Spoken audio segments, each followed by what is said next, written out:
Sit mitluq f'Pembroke inbidel f'Masġar sabiħ li beda jitgawda mir-residenti tal-lokalità.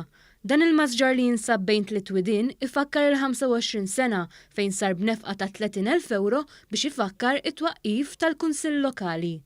Fl-inawgurazzjoni bosta studenti tas 6 sena primarja mill-Kulleġġ Santa Clara f'Pembroke żeraw bosta xtieli li jrewħu biex inaqsu mill-emissjonijiet tal-karozzi fit-triq Sant'Andrija, waħda mill-aktar toroq traffikużi fil-lokalità. Ma' News, is-sindku ta' Pembroke Dean Healy qal li dan il-ġnien se jservi ta' pulmun ieħor għar-residenti. Fortunatament is-sit kien kemm xejn mitluq, kien hemm ħafna ġebel u passaġġi li ma kinux prattikament tajbin għall-użu u s-sit anke fil-għaxijiet ma kienx daqshekk sikur.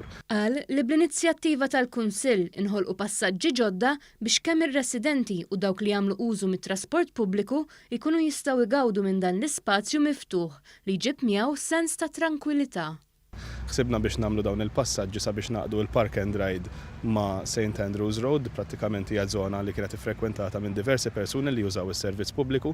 Permezz ta' dawn il-passaġġi aħna qegħdin ninkoraġġixxu lin-nies jużaw dan is-sit, komplejna inħaddru bażikament żona li kienet żona miftuħa però kif qed ma kienx hawn użu għalija u komplementajniha wkoll permezz ta' street lighting.